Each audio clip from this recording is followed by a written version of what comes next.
Newscentre. You might have paid 28% more for your vegetarian meal plate in July than what you have paid in the month of June. This according to CRISIL's roti rice rate report. Meanwhile, non-vegetarian consumers would have paid only 11% more for a plate as compared to what they paid in June. What are the primary factors that have contributed to this steep surge in a veg thali price? The key contributor seems to be the exponential spike in tomato prices. According to the report, the price rise in cereals, pulses, broilers, vegetables, spices, edible oil, cooking gas, driving changes are also driving in the cost of a thali as well. To discuss that and more, we're now joined by Pushan Sharma, Research Director at CRISIL. Mr. Sharma, thank you very much for joining us. Is this hike that we've seen, is it really making a vegetarian thali, a thali for an average person in the country, the most expensive ever? One could say that we've been tracking this data for the past 3 years, ever since January 2020, and the last 3.5-year data shows that it's at an all-time high. And one could say that it would be an all-time high figure even if we backtrack this data for the recent past. Right, and this is coming primarily because of tomato prices, isn't it? Right. So, tomato has seen an unprecedented increase in price over the month of June. In June, we were at around 30 rupees per kg. That has gone to 110 rupees per kg. We've seen about a 233% rise in tomato prices.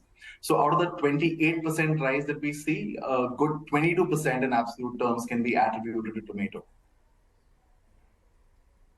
Right. And what are some of the other ingredients in an average thali which are contributing to a price increase? You've also spoken about very basic ingredients like cumin prices as well. That's right.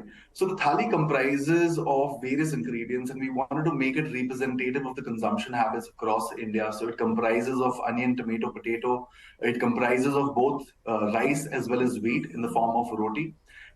It has various spices, chili, cumin, turmeric, and edible oil, as well as the fuel that is used to prepare the thali.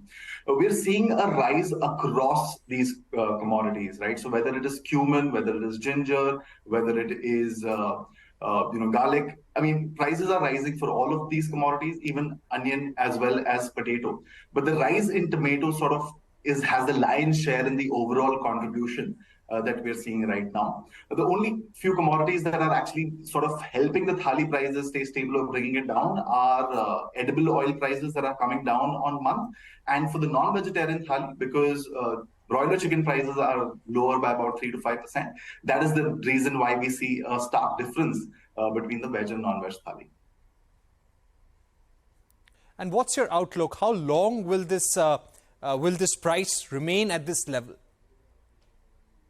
Because we've had excessive rainfall in the month of July. July month saw about 13% higher rainfall than normal.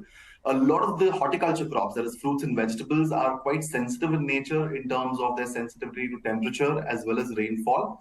And hence we see the bearing of that July rainfall persisting in the month of August until mid-September. But tomato prices are expected to possibly moderate and go down by around mid-September, but there could be a surprise that onion could spring in. And the reason behind that is, again, one would have to go back about 6 months. In the month of February, we had extremely high temperature. In the month of March, there was excessive rainfall, and that has reduced the shelf life of the rabi onion. And rabi onion contributes to about 70% of the production of onion in our country. The shelf life of that onion has reduced because of these weather events. So we would see a lean period in the month of September, beginning early September. Typically, that used to happen towards the end of September, and the Kharif harvest used to come in the market in October to fill that gap.